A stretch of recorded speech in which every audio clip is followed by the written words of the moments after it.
कि अगर 65 में बंगाली ना होते ये एयरफोर्स में तो पाकिस्तान शायद ही 65 की जंग भी जीत सकता। और हम बांग्लादेश से माफ़ी भी मांगना चाहते हैं और मैं खुद चाहता हूं कि हम बांग्लादेश से माफ़ी मांगें।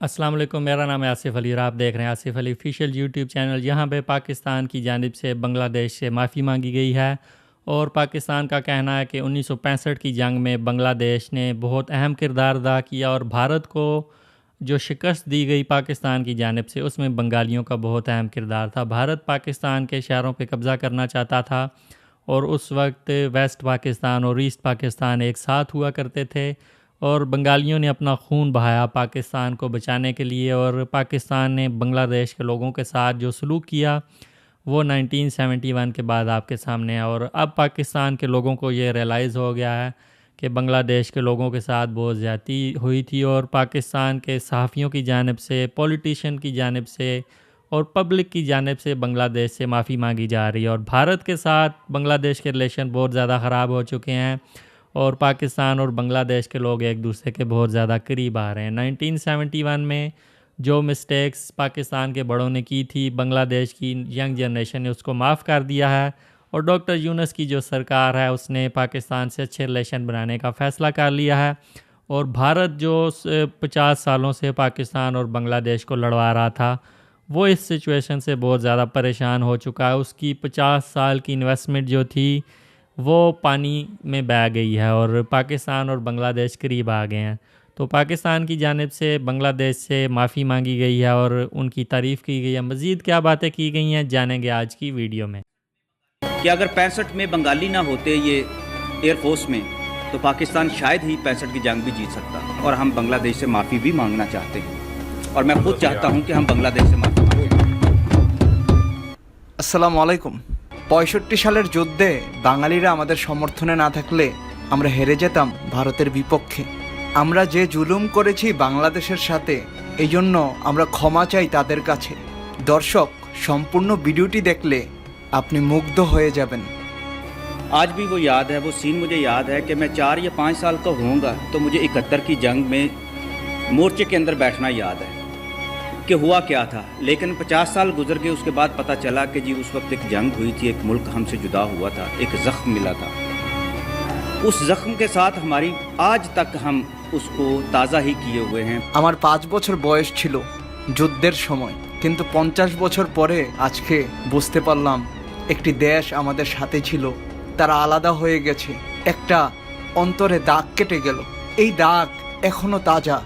मैंने अपने चचा से पूछा जो एयरफोर्स के सीनियर तरीन ऑफिसर थे और एयरफोर्स की कॉलेजेस के वो प्रिंसिपल भी थे, तो मैं अक्सर पूछता था कि हमने सुना कि बहुत सारे बंगाली जो थे जो एयरफोर्स में भी थे, उनके बारे में आपके नज़रियात क्या थे। हमेशा पॉजिटिव जवाब मिला कि अगर 65 में बंगाली ना होते ये एयरफोर्स में तो पाकिस्तान शायद ही 65 की जंग भी जीत सकता।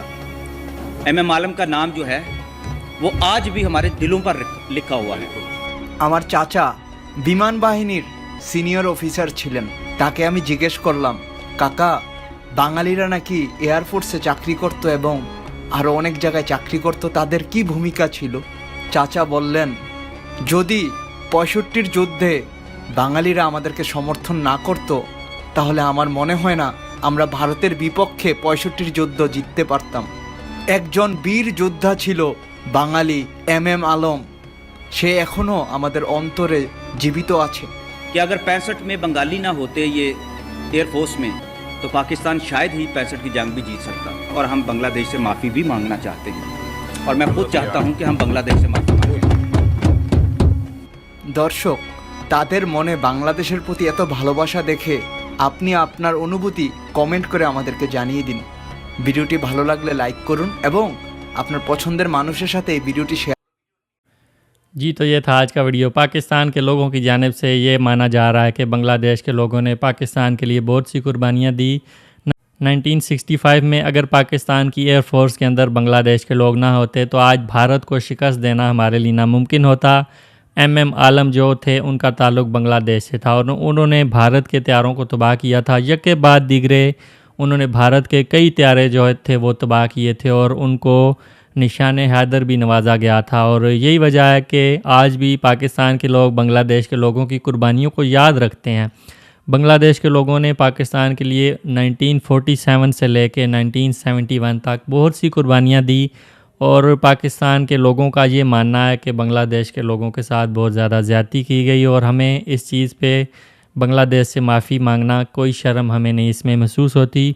और अब पाकिस्तान और बांग्लादेश एक दूसरे के करीब आ रहे हैं, और ये बहुत खुशाइंद बात है। और भारत को बहुत ज़्यादा तकलीफ़ हो रही है कि भारत ने इतने सालों बांग्लादेश को ये यकीन दिलाया कि पाकिस्तान तुम्हारा सबसे बड़ा दुश्मन है, लेकिन शेख हसीना की सूरत में उन्होंने एक सांप जो है वो बांग्लादेश में छोड़ा हुआ था। और जब बांग्लादेश के लोगों ने शेख हसीना के घर पे दावा बोला तो वो भाग के अपने जो दोस्त था नरेंद्र मोदी उसकी कंट्री में जाके छुप गई हैं।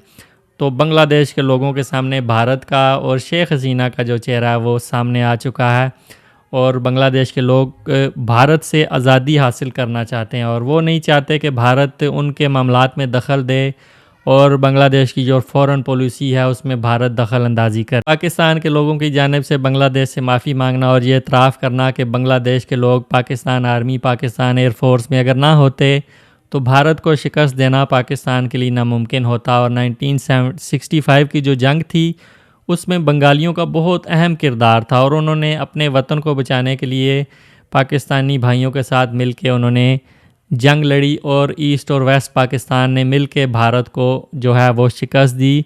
और यही वजह है कि भारत ने डिफरेंट साजिशें की और पाकिस्तान और बांग्लादेश को एक दूसरे से अलग कर दिया।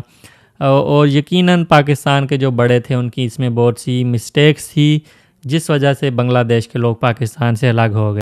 तो आप क्या सोचते हैं पाकिस्तान की जानिब से बांग्लादेश के लोगों से माफ़ी मांगे जाने और हमारा जो रिलेशन अच्छा हो रहा है उसके बारे में, और पाकिस्तान एयरफोर्स में जो बांग्लादेश के लोगों ने खिदमत सर अंजाम दी उसके बारे में? वीडियो अच्छी लगी लाइक करें। मिलते हैं नेक्स्ट वीडियो में। गुड बाय, अल्लाह हाफिज़।